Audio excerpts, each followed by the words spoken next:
अस्सलामुअलैकुम, कैसे हैं आप सब? उम्मीद है कि आप सब खैरियत से होंगे। Welcome back to my channel Rufiya in the kitchen. तो जैसा कि आप सब देख रहे हैं कि मैं गई थी उम्रा करने और ये हसीन खूबसूरत माशाल्लाह सुबहान अल्लाह मंज़र हरम शरीफ का है। तो मैंने सोचा कि क्यों ना मैं अपना उम्रा व्लॉग की जर्नी आप लोगों के साथ शेयर करूं और अपना एक्सपीरियंस आप लोगों को बताऊं, क्योंकि कोविड की वजह से काफ़ी ज़्यादा चेंजेस हो गए हैं, बहुत सारे रूल्स एंड रेगुलेशंस भी हो गए हैं। तो अब हम पहले की तरह तो उम्रा नहीं कर सकते कि जब हमारा दिल हुआ या हमें टाइम हुआ, हमें छुट्टी हुई तो हम उम्रा करने चले गए। तो अब ऐसा नहीं है, अब हमें अपॉइंटमेंट लेनी पड़ती है पहले से उम्रा करने के लिए। तो अब हम अपने हिसाब से नहीं, उनके हिसाब से उम्रा करते हैं।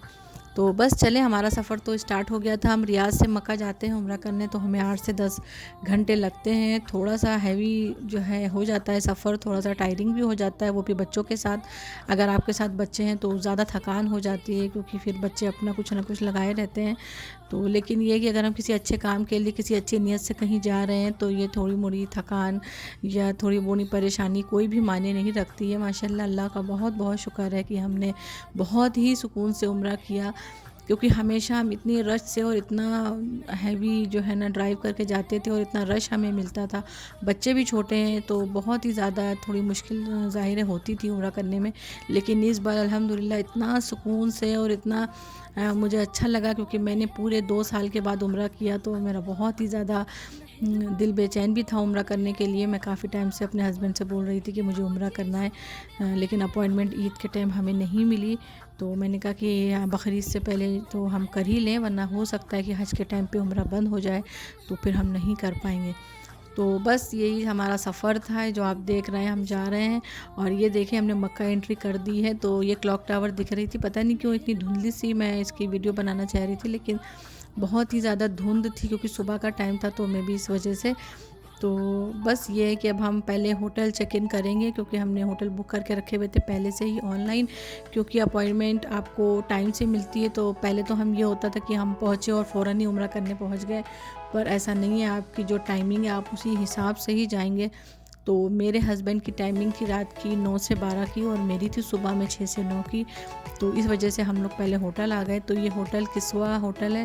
तो अच्छा लगा मुझे, काफ़ी अच्छा होटल था, बड़ा था, साफ़ सुथरा था, एम्बियंस भी अच्छा था। तो माशाल्लाह मुझे होटल पसंद आया। और अगर आपको टैक्सी से ही जाना है तो आप करीब होटल लें या दूर, तो कोई फ़र्क नहीं पड़ता। हमारा होटल ज़्यादा दूर नहीं था लेकिन करीब भी नहीं था, हमें भी टैक्सी से ही जाना पड़ रहा था हरम शरीफ। तो बस मैंने सोचा कि मैं आपको होटल भी दिखा दूं कि अगर किसी का प्लान बन रहा है उम्रा करने के लिए तो आप इस होटल को जो है मैं रिकमेंड करूंगी, आप रह सकते हैं इसमें। काफ़ी अच्छा होटल था, काफ़ी बड़ा था, लाउंज भी अच्छा था, वेटिंग एरिया भी अच्छा था, काउंटर पर भी लोग अच्छे थे। तो अच्छा एक्सपीरियंस रहा हमारा इस होटल के साथ। हमें ज़्यादा रुकना भी नहीं था, हम फ्राइडे नाइट ही रुके, वहाँ स्टे किया और सैटरडे दिन में हम वहाँ से निकल गए रियाद के लिए। तो बस ये हमारा रूम है, हमने 5 सिंगल बेड का रूम लिया था, क्योंकि माशाल्लाह बच्चे भी साथ में थे। तो बस ये है कि अच्छा अच्छा रूम था, साफ़ सुथरा था। और बस ये सिंगल बेड लगे हुए थे। बच्चे तो बस सिर्फ होटल में सोने ही आए थे मेरा ख़्याल है, क्योंकि उन्हें तो हरम शरीफ ले जाना नहीं था हमें। तो लेकिन ये कि बच्चों को छोड़ भी नहीं सकते कहीं किसी के पास, तो इस वजह से बच्चों को साथ लेकर आए थे हम। इस वजह से हमने टाइमिंग भी अलग अलग ली थी कि अगर हस्बैंड हाँ उम्रा करेंगे तो मैं रुक जाऊंगी बच्चों के पास, और जब मैं उम्रा करूंगी तो हस्बैंड रुक जाएंगे बच्चों के पास। तो बस यही मेरा टूर था होटल का। तो मैंने कहा मैं दिखाऊं, अगर किसी का प्लान बन रहा है उम्रा करने के लिए तो वो इस होटल में रुक सकते हैं। तो बस रात हो गई थी तो मैं तो लगी थी सोने, क्योंकि सुबह में मुझे उठना था उम्रा करने के लिए।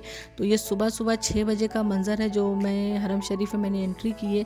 तो धूप नहीं थी, बस रोशनी ही हुई थी, सनराइज़ हुआ था, और इतना कोई ख़ूबसूरत माशाल्लाह सुबहान अल्लाह मंज़र था कि मैंने भी 2 साल के बाद देखा था। तो मुझे भी बहुत ही ज़्यादा अच्छा लगा और बहुत ही जो है दिल से जो है ना मैंने दुआएं की, उम्रा किया माशाल्लाह।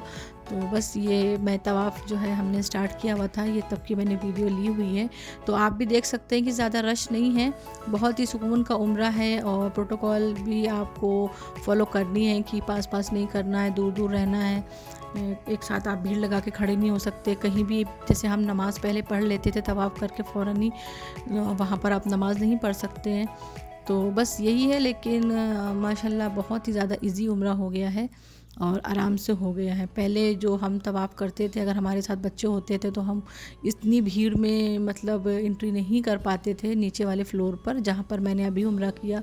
तो ज़्यादा जब भीड़ होती थी तो हम फर्स्ट फ्लोर से करते थे, लेकिन अभी तो खैर बहुत ही ईज़ी है। आप देख सकते हैं ज़्यादा रश नहीं है, बहुत ही सुकून से और माशाल्लाह आराम से आप उम्रा कर सकते हैं। तो देखिए कितना हसीन मंज़र है। एक तो टाइमिंग भी इतनी अच्छी थी कि बिल्कुल हल्की हल्की सी धूप आना स्टार्ट हो गई थी और सुबह का ठंडा ठंडा मौसम था, तो बिल्कुल भी गर्मी नहीं लग रही थी। बहुत ही ज़्यादा सुकून से और आराम से हमारा उम्रा हो गया अल्लाह के शुक्र से। तो अगर आप लोगों को भी उम्रा करना है तो अपने अपॉइंटमेंट्स को बुक कर लें। अभी तो खैर लोकल वाले ही कर सकते हैं, जो यहाँ सऊदी सिटीजन्स हैं वो उम्रा कर सकते हैं। तो आप अपना अपॉइंटमेंट बुक कर लें और उम्रा कर लें। आप बहुत ही आराम और सुकून से उम्रा कर सकेंगे जिस तरह से हमने किया है। तो बस तवाफ़ हमारा ख़त्म हो गया था और अब हमें लगी थी प्यास। तो पहले तो जो है ना हर जगह आप पानी ज़मज़म अवेलेबल होता है, लेकिन इस बार ऐसा नहीं था। तो ये जो वहाँ पर काम करते हैं वो लोग जो है ज़मज़म की बोतल्स लिए हुए मतलब यहाँ वहाँ घूम रहे थे, तो आप उनसे पानी ले सकते हैं। तो हमने भी फिर उनसे ज़मज़म लेकर पिया और इतना ज़्यादा सुकून मिला अल्हम्दुलिल्लाह ज़मज़म पीकर। वैसे तो ज़मज़म अब हर जगह बहुत ही ईज़िली अवेलेबल है, लेकिन हरम शरीफ के अंदर ज़मज़म पीने की बात अलग है। तो बस हमने ज़मज़म पानी पिया था और उसके बाद हम सही में आ गए थे। तो यहाँ से हमने सही स्टार्ट की थी। तो सही में भी ज़्यादा रश नहीं था, लेकिन थोड़े बहुत तो लोग थे ही। तवाफ़ के टाइम पर भी तो सही में भी थोड़े बहुत लोग थे, लेकिन ये कि तवाफ़ हम बहुत ही जल्दी ख़त्म कर लेते हैं। तवाफ़ में ज़्यादा टाइम नहीं लगता है क्योंकि अब ज़्यादा रश नहीं है और हमने बिल्कुल करीब से जाकर तवाफ़ किया, तो तवाफ़ में तो टाइम नहीं लगा। लेकिन सही में तो थोड़ा टाइम लगता है क्योंकि थोड़ा सा ज़्यादा एरिया भी है। सफ़ा और मरवा की पहाड़ियों तक आपको जाना होता है, एक बार सफ़ा से मरवा और फिर मरवा से सफ़ा, तो बस उसमें थोड़ा सा टाइम लगता है। लेकिन हमने कोई जल्दी में उम्रा नहीं किया, बहुत ही सुकून और आराम से किया। तो बस ये हमारी सही यहाँ से स्टार्ट हो गई थी और अब हम मतलब सही में आ गए थे। तो जब हम तवाफ़ करते हैं तो हमें बाहर की रोशनी और पता चलता है कि कितना अच्छा मौसम है, लेकिन अब ये तो सही तो अंडरग्राउंड है। तो यहाँ पर बस ये कि आप देख लें कितनी हल्की हल्की सी धूप आ रही है, तो बहुत ही अच्छा जो है सही भी आराम से हो गई थी। तो हम यहाँ पर रुक गए थे पानी पीने के लिए, क्योंकि हमने डिसाइड किया था कि हम हर एक राउंड में पानी पी लिया करेंगे, क्योंकि फिर ऐसा मौका पता नहीं कब मिलेगा। कि हमने खुद ही 2 साल के बाद अब उम्रा किया है, तो पता नहीं अब कब आने का मौका मिलेगा। तो बस हर राउंड में हम पानी पी रहे थे। अच्छा, ये सफ़ा और मरवा की पहाड़ी है जहाँ से हम राउंड लगाते हैं सही में। तो मैंने कहा मैं इसको भी थोड़ा सा कैप्चर करूँ और आप लोगों को दिखाऊँ कि किस तरह से ये सफ़ा मरवा की पहाड़ी है। बिल्कुल थोड़ा सा हिस्सा ही अब उन्होंने ओपन करके रखा हुआ है और उसे भी उन्होंने बैरिकेटिंग से बंद किया हुआ है। पहले तो मुझे ध्यान पड़ता है कि जब मैंने बहुत पहले उम्रा किया था तो ये ओपन था और हम लोग इस पहाड़ी के ऊपर जाकर खड़े होते थे, दुआ मांगते थे। लेकिन अब सब कुछ बंद कर दिया। जाहिर है कि कोविड की वजह से उन्होंने बंद करके हर चीज़ रखी हुई है। तो बस ये सफ़ा मरवा की पहाड़ी जो मैंने आपको दिखाई, और अब हम उम्रा करके बाहर आ गए थे। तो ये बाहर का मंज़र है। 8 बज चुके हैं क्योंकि 6 से हमने उम्रा स्टार्ट किया था, तो 8 बजे अल्हम्दुलिल्लाह हमारा उम्रा फिनिश हो गया था और हम बाहर आ गए थे टैक्सी के लिए। तो अब थोड़ी सी धूप आना स्टार्ट हो गई थी, लेकिन मौसम अभी भी अच्छा था। तो बस ये बाहर का मंज़र है। कंस्ट्रक्शन का काम थोड़ा चल रहा था। तो और ये हैं कबूतर जो आप लोगों ने देखे होंगे, जो लोग उम्रा करने आए हैं। तो ये बाहर रहते हैं हरम शरीफ के और दाना इनको डालने तक बहुत ज़्यादा सवाब मिलता है। तो हमारे साथ जो एक फ़ैमिली थी, उन्होंने मुझे जो कबूतर दाना चुगते हैं उनके बारे में भी बताया कि किस तरह से ये दाने फ़ायदा करते हैं कुछ एक मर्ज़ में। तो हम लोगों ने ये दाने थोड़े से कलेक्ट कर लिए थे।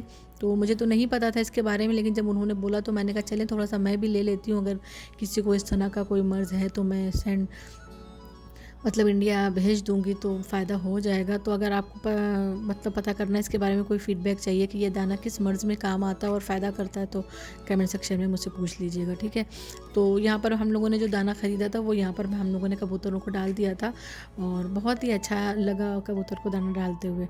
तो उम्रा तो ख़त्म हो गया था। रूम पर आकर मैं सो गई थी थोड़ी देर के लिए। फिर उसके बाद लंच किया था हमने और ज़ोहर की नमाज़ पढ़कर हम फिर से अपने रियाद के सफ़र पे निकल चुके थे और अब हम रियाद पहुंचने वाले हैं। जो आपको रोशनी दिख रही है ये रियाद की ही है।